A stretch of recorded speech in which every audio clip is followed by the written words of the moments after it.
Meditation for the Manic, Part 1, 4 Myths About Meditation. This 5-part series is all about meditation for the manic. Now, you may ask, am I manic? Mania is defined as being affected by mania. In other words, becoming deranged by the busy, being inflicted with the weight of a never-ending to-do list, becoming deranged with the constant pace of life so fast that you've lost all ability to stop and smell the roses. If your to-do list is longer than your list of values, if you think faster than you listen, and if you are always at work even in your sleep, you might be a manic. For those of us with busy lives, screaming children or in-laws, a nonstop mind, and an active heart caught up in politics, mania may be closer than we think. At times in my life, I've driven myself so crazy that the only comfort I could find was identifying someone who appeared crazier than I was. Phew! At least I'm not as bad as he is. I'd like to think there was a better technique to turn to, and there is. Meditation. The practice of meditation, meditative time, meditative moments, this helps. Shunryu Suzuki, a great teacher of meditation, once said, "How can you get your life in order if you yourself are not in order?" Meditation is a meaningful way to get yourself in order. And for us manics, and really all of us I want to talk to, there are 4 myths about meditation that keep us from doing just that. The first myth, that meditation is hard. Meditation isn't hard. At its most simple, meditation is sitting down and appreciating your breath. Can we all do that? That's not hard to do, right? But for us manics, the struggle comes in being present. A regret, a worry, something on our to-do list we forgot to do. Our minds work best in the present. That's when they're most clear, most creative, most aware. And yet us manics have trained them to not be present, to be in not now. I like to think that it's kind of like a defense mechanism, that in the rat race of life, our minds become just a defense against being now, because we fear the vulnerability that now might make us. Meditation can change that. That's how important it is. It can give you your life back again. And it's not hard. It's easy. All you have to do is sit and appreciate something or many things. Your breath, a candle flame, your whole body, a contemplative thought. Now, I love what I'll call the meditation marketplace, but it also has a big problem. At a subjective level, it needs you to think meditation is hard so it can sell you stuff. You must be in a pretzel-like position. Buy this book. Sit up straight. Learn this mantra. Meditation is a workout for the soul. Do it hard, man. Work it. Work it. And don't get me wrong, it's all good. But when in doubt, just sit down and shut up and appreciate whatever is there for you to appreciate. And guess what? You're meditating. The second myth, the goal of meditation is total peace or even enlightenment. How am I supposed to be at peace when everyone at work is yelling, I'm in endless traffic and I can't escape the news cycle? Well, the answer is you're not. You're not supposed to be at total peace.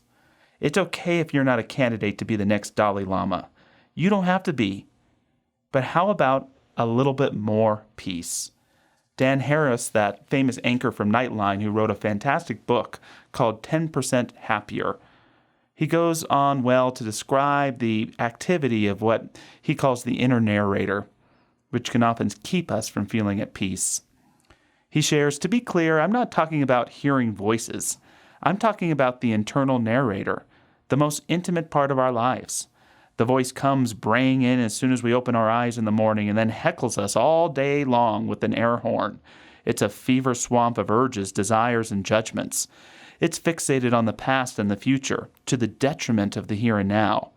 It's what has us reaching into the fridge when we're not hungry, losing our temper when we know it's not really in our best interest, and pruning our inboxes when we're ostensibly engaged in conversation with other human beings. Our inner chatter isn't all bad, of course. Sometimes it's creative, generous, or funny. But if we don't pay close attention, which very few of us are taught how to do, it can be a malevolent puppeteer. And for me, this is such a key with meditation. It's not about creating peace, it's about revealing peace. It's clearing the mind not through ceasing to think, but by thinking more clearly. It's about making sure those thoughts are our own and not someone or something else's. Because if you can't be with the voice in your own head, what can you be with? You lose yourself. And this is what happened to Dan Harris. His ultimate conclusion is that meditation isn't a silver bullet answer. It's not here to save you, but it will make everything about 10% better. And I think that's a great point for all of us in the spiritual living business. Stop striving for perfection and start striving for a little bit more every day. I think in the end we'll find that that's what perfection really is. A third myth: meditation takes too long. To be an effective meditator, I have to have my eyes closed and say Om for like 20 minutes. First off, beware the spiritually buff. Yeah, I'm up to an hour and 15-minute meditation every day. You should try it. I'm so one with God right now. So one. I wish you could see my theta brain waves. They're sick.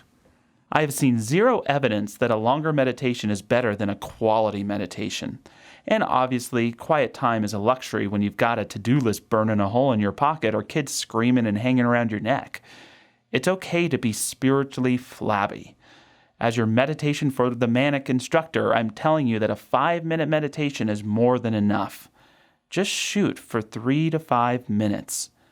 Sit and appreciate your breath. And if you want a little bit more, say an affirmative prayer or just set some anchoring intentions for your day. As you go on each day, you can go longer, and it might help, but it's not quantity, it's quality. It's not length, but depth. A fourth myth: you can't be distracted to meditate well. This is the biggest excuse I hear for people not meditating. Not only can I not find the time, but I can't find the quiet, externally or internally. A quiet space is preferred, but it isn't absolutely necessary. For there's no thing as no distractions. There's no such thing as a distraction-free environment or a distraction-free meditation. Be it a screaming child, construction work, your own chatter, the goal in meditation is never to not be distracted, but to always come back to focus. It's not about not knowing, but it's all about returning. When you get distracted, allow no self-beratement. Just get back to your meditation. Meditation for the Manic isn't always calm and serene. See, it's often not the manic, the busy, the anxious, the overly conscientious that we have to worry about. It is the calm and serene. Why so calm? Do you not have a job? Is Aunt B caring for your children? Do you not realize we are on a whirlwind of gas called a planet hurtling through space? To begin to see calm and serene not as states of being, but qualities that we can cultivate in the midst of our busy lives, is to realize that even in the ultra fullness of our everyday lives, there are linings of grace and moments of remembering the sacred. Meditation for the Manic, Part 2. Keep it simple. If you're a manic trying to meditate, best to keep it simple. Although including a bit more than meditation, this is how I do my spiritual practice in the morning. Well, ideally. I wake up. I start the coffee. I take a quick shower. I grab said coffee. I grab a book, and I find a place to be alone. Ideally, the space is quiet. But remember, there's no such thing as absolute silence. If you're looking for quiet, you'll never find it. But if you are willing to be quiet, that thing we refer to as the silence or the stillness, it will rise up in you. Besides my coffee, I like to have a book with me. I have books scattered in my home near meditation spots. The goal of the book is not to finish it, it's to appreciate it. I like to keep a pen around if I want to underline or bookmark to keep my place, but ultimately, I want the book to be something I can open up anywhere and just read. That's another point about the book. It should not be some book that's trying to make some long intellectual point or tell you a long story. It should speak words that resonate as you read them. And back to that word, appreciation. That's what the coffee is for too. I sit down and am quiet, and I do my best to appreciate my body, its breathing, and the cup of coffee. First off, coffee rumor has it that it was popularized by the Sufis to help with meditation. Second, it's bitter, black anyhow, and there's something cool about that. It's not a treat, but it tastes good. Third, coffee engages the senses. Smell and taste are happy. But again, it's all about appreciation. And the byproduct of that is the sense of connection, the feeling of being present, and often centering. That's a key point about meditation. Meditation is the work. Peace of mind is the byproduct. Don't go trying to get peace of mind. Don't go aiming at being centered. Just meditate. Just appreciate. Let the rest take care of itself. So I'm quiet with my coffee for a while, 5 to 10 minutes. Then I pick up my book. I never read more than a page or two, and on a busy day, maybe just a paragraph. Not only is the book usually good, but if I just finish a paragraph and realize I have no memory of what I just read, it's a good sign that I'm not paying attention. I'm not present yet. So I might be quiet a few more minutes or just read it over again. After I'm done reading, I pray. I don't ask God for stuff. I don't say cool affirmations. What I do is just what Emerson said. I contemplate the facts of life from the highest point of view. I think of my grandest ideas in that moment of what divinity is, of what's most sacred to me. I think about the cosmos, life itself, love, and connection. Every spiritual practice is an opportunity to cast out the net of our consciousness to capture an even greater imagination of what is sacred to us and to life. And I do that too about myself and the stuff going on in my life. I try to see it from a higher perspective, or as it's often said, from the spiritual truth. I also know this about people I love the most. I think about my family and my friends. If someone's having a tough time, I spend more time lifting them up in my consciousness. And when my prayer is over, that's that. I'm done. Personally, as a minister, this is my favorite time to go over or practice a talk for an upcoming Sunday. I call it embodying the talk. The idea is not to memorize, but embody, by not reviewing the notes, but what I want to say within. It's also a good time to visualize the talk in action. Maybe for you, if you're not a speaker, you can visualize some other activity coming up in your work or in your life, an upcoming date, a presentation, a test you have to take. I would never give a talk without this practice, and I would invite you to never confront something major in your life without utilizing this practice. My goal in this Meditation for Manic series is to make meditation more attainable and accessible for all of us. I want to share 2 other things I feel are essential to a successful meditation practice. First, meditate every day. No days off.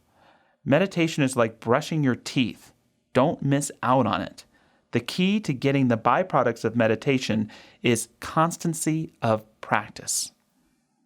I don't care if your meditation is 5 minutes. I don't care if it's filled with distractions. I care that you do it consistently. And ideally, it's as soon as you can after you get up. Get to it.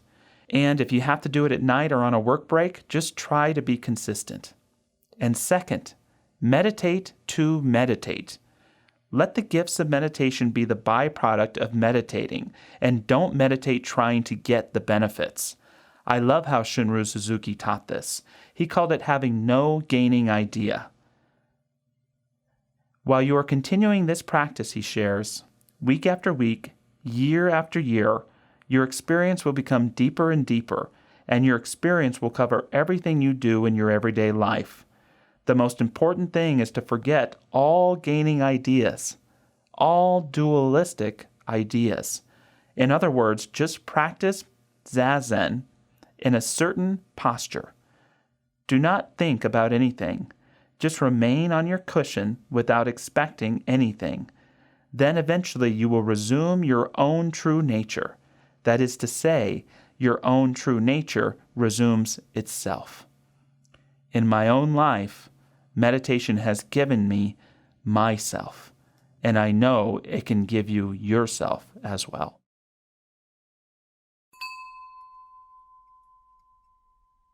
Meditation for the Manic, Part 3, Don't Wait. So I've been engaging in a kind of experiment. I'm doing my best to give up waiting. I want to remove waiting from my life. I know, good things happen to those who wait, but I don't think that way at all. Patience is good. Foresight is good. But waiting, for me, means impatience and frustration.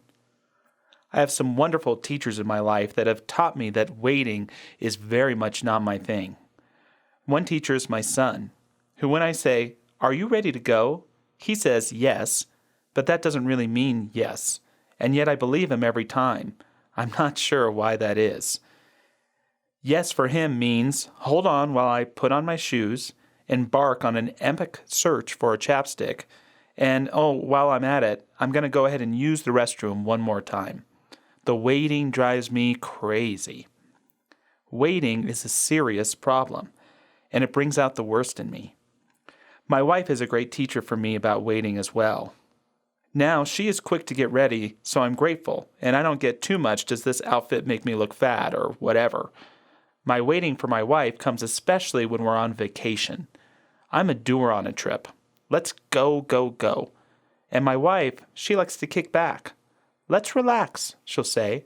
Let's just hang out. Let's get up and ready at our own pace, which means her pace, of course. Let's take our time. All of these are code for one word to me: wait. It drives me crazy.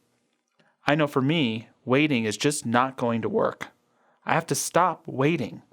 If I could just stop waiting, I might even become enlightened. Okay, maybe not, but I have to learn to do something else. Joseph Campbell once shared about a conversation he had with Alan Watts. As influential as both have been on me, they are an odd pairing. Watts was an English gentleman turned Zen beatnik who liked to drink a bottle of vodka before giving his lectures. Campbell was a straight-laced scholar who, when asked how he meditated, he replied, "I underline sentences." Campbell was complaining about his wife. They hadn't been married long, and she was always late for things like meeting Campbell in the city. She took the time for meeting as the time to leave the house and so on, and Campbell was worried because the waiting was making him get nasty with her. Watts told him that he had to learn to enjoy the moment he was in, to fully appreciate it. Campbell shared that he learned to cherish this time. Good advice, no? Don't wait. Appreciate. Instead of waiting, I'm going to become aware of my breathing. Instead of waiting, I'm going to pay attention to what is beautiful around me. Instead of waiting, I'm going to write a poem.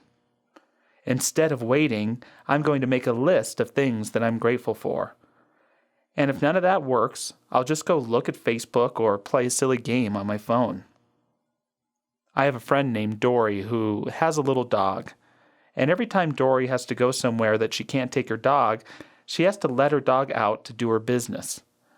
This could turn into a long wait sometimes.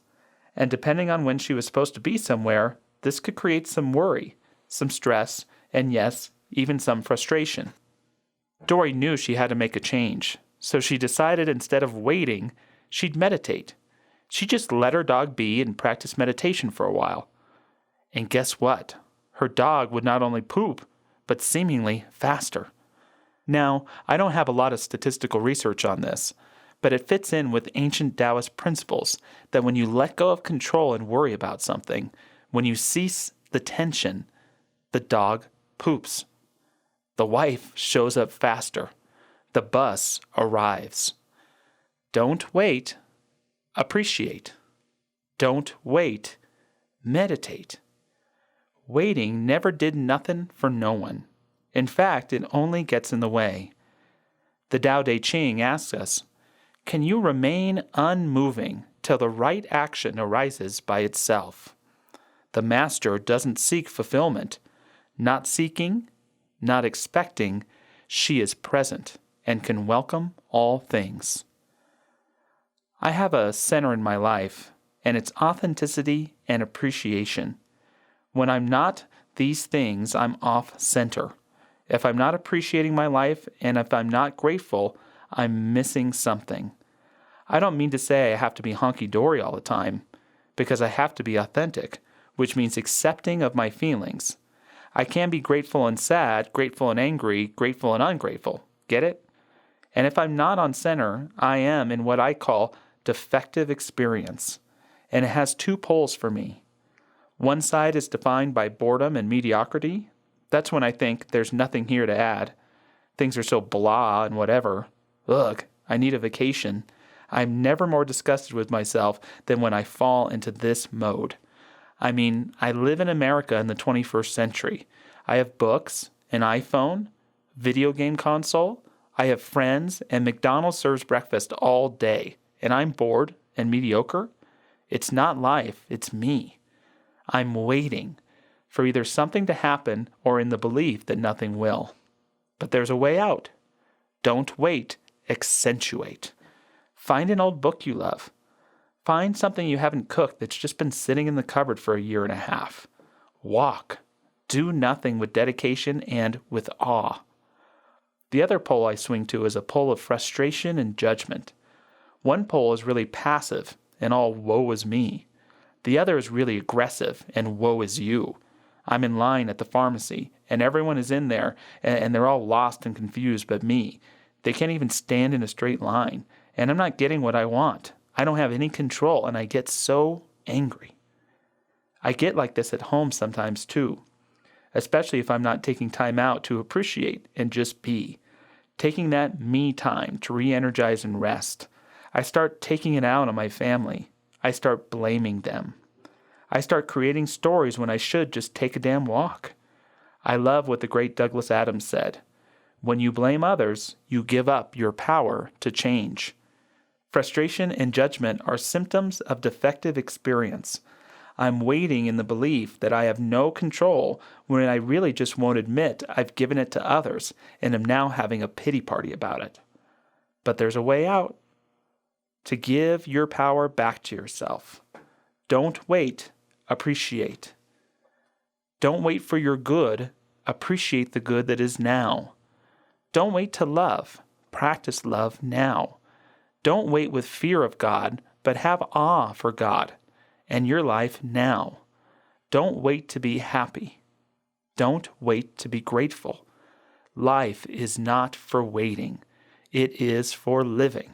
Live it fully, wildly, kindly, and with a full heart, the best you can. Don't wait, appreciate. Don't wait, meditate. Don't wait, accentuate.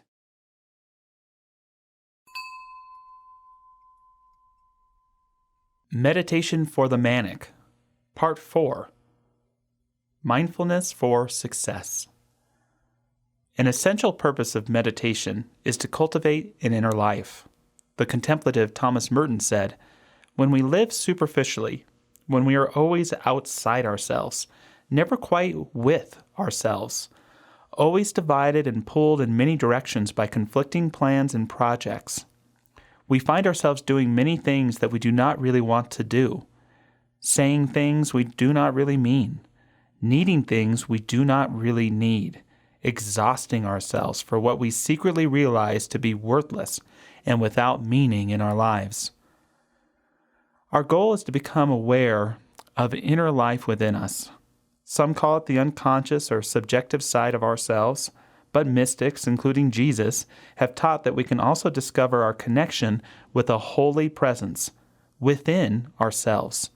And through that holy presence, we can also experience an affinity for, or even a sense of oneness with all life. This, in short, is enlightenment. This, in short, is heaven on earth. Knowing you are one with God, and through the experience of that oneness, an awareness of being one with everyone and everything else. Nirvana is living with that knowing, your exterior life and your inner life in harmony.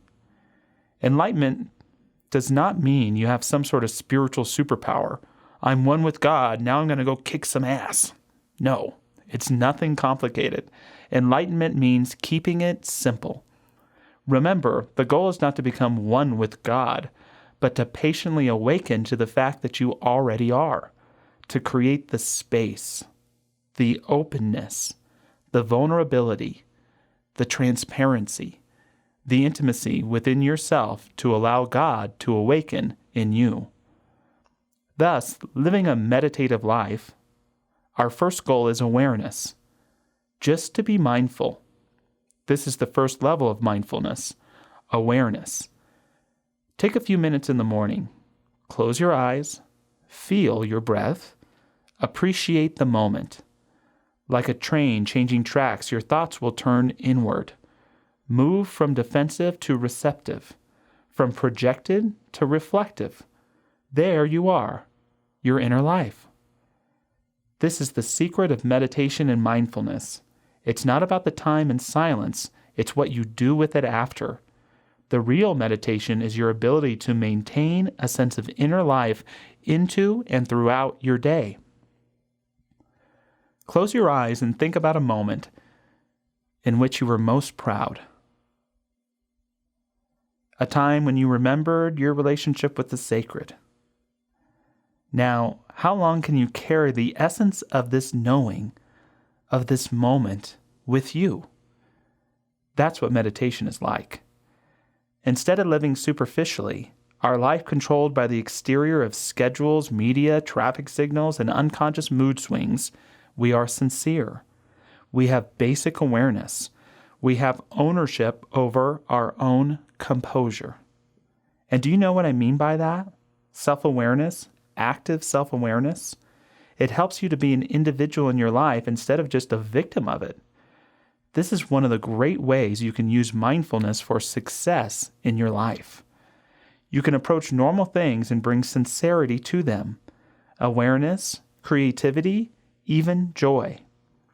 When you have real mindfulness, you don't just go through the motions. You bring yourself into the mundane and your uniqueness begins to shine. As you continue a meditation practice, what most practitioners notice is what is generally called the witness. The witness is the second level of mindfulness. The witness is like your awareness looking into a mirror and becoming aware of itself. You become aware of being aware of being aware. Ken Wilber would say, you can indeed be aware of your body, but you can also be aware of your mind.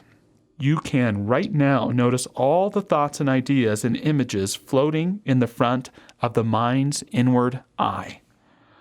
Only by bringing awareness to the mind can you begin to transcend the mind and be free of its limitations. Now, I've never not been stuck with myself, but I get his point. Did you ever feel like you're being watched by God's transcendent eyeball? Like it's judging you? Very uncomfortable in the shower, right? Well, the witness is like that, but it's you, and hopefully it's free from judgment. Freud called that perceived I the superego. It's a judgmental God if you grew up religious, or it's your abusive parent, or a strict teacher. But if you're spiritually dialed, aware of your inner life, it's just you, without judgment, aware of yourself. The witness is cool.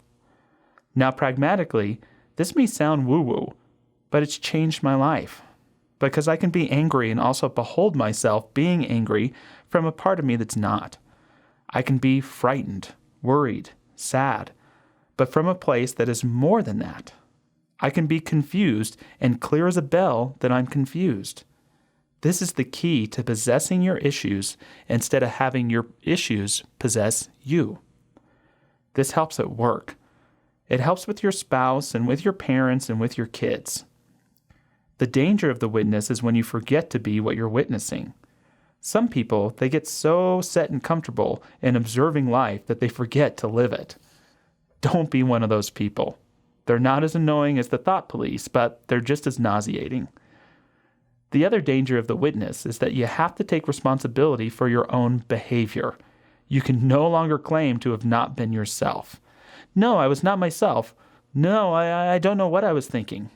Yes, you do, because you just watched yourself do that.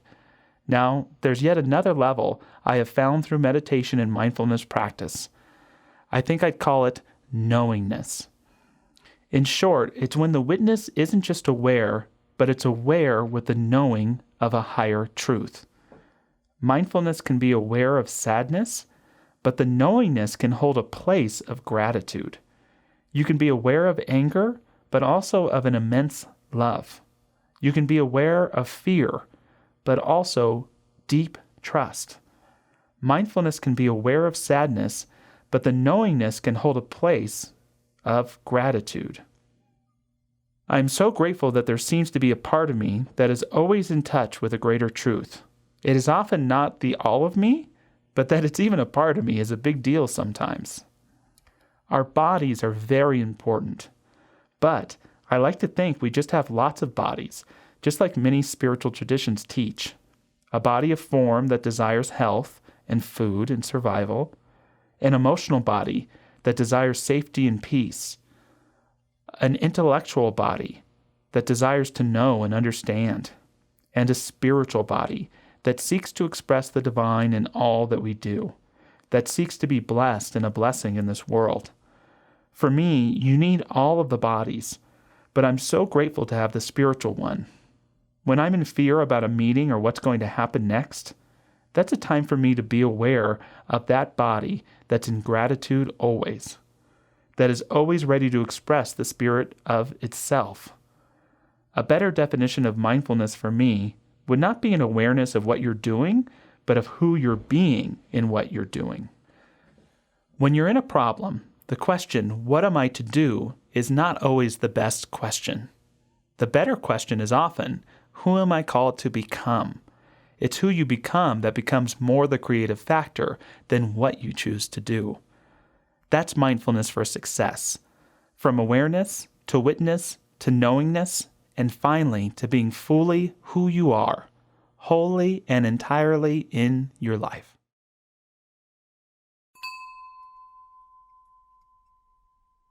Meditation for the Manic, Part 5, The 5 Types of Dysfunctional Meditation. Today, I want to share with you 5 types of dysfunctional meditation. As dysfunctional as meditation can be, however, I also want to point out that dysfunctional meditation is better than no meditation at all, and how the dysfunctional can actually be a bridge to a meditation practice filled with a greater sense of connection and clarity of mind. The first type of dysfunctional meditation I'll call no meditation. This is I don't want to do it meditation. The meditation that feels like the most boring thing in the world meditation. The idea of sitting still makes me rather want to be electrically shocked meditation. However, no meditation reveals something important, a complete distrust of our own mind, body, and the present moment. It reveals indeed that in many ways the quaking of our anxiety, the nonstop nature of our thinking, and the constant resistance to being present are but defense mechanisms against the intimacy of now. Thomas Merton spoke to the fear of silence, that it's more than that. It's the fear of being alone. It's the fear of moving past the surface bullshit of our thinking to go deeper, to find out what we really think and believe, or discover what we fear, that there may be nothing there. No meditation, a meditation filled with feelings of resistance, is dysfunctional in that it seeks to do the opposite of what meditation is for. It seeks to be anything but now, when the purpose of meditation is to be fully present. However, resistance is a sign that there is a part of you that knows that if you give in fully to meditation, this who you think you are, that survival is oh so important, is in danger of being lost to a new and better, clearer, and more emphatic you. As Alan Watts put it, meditation is the discovery that the point of life is always arrived at in the immediate moment. A second kind of dysfunctional meditation is oh shit meditation. This is the kind of meditation that begins with remembering something you forgot to do that you were supposed to do, or remembering something you are supposed to do that you don't want to forget. Now, this is a very helpful thing, but it's not meditation. The purpose of meditation is to help us be in the now, not to remember all the things that are keeping us from being there. That being said, in my own experience, my meditation can't help but be oh shit meditation sometimes. So I often like to keep a notepad nearby. So if I fear I won't remember after meditation is over, I write it down and get back to my meditation. I think too many of us dwell on our problems in meditation. As much as our problems need solving, there's no better time to let them go in meditation. In my experience, I don't have to worry, they'll always be waiting for me after. Something powerful oh shit meditation can reveal is that the things we were supposed to or are supposed to do lie on the surface of our waking consciousness. But these thoughts are just at the tip. Meditation can help us go deeper and deeper through the thinking mind and to the creative intelligence, the place of ideas, of deeper feelings, of spirit. Krishnamurti said, meditation is not a means to an end, it is both the means and the end. Another way of putting that is to say that in meditation, I am releasing my own attachment to my life as I see it, the to-do lists and so forth, to enter into an experience of a deeper strand of life itself. It is not the life I am living, but the life that's living me.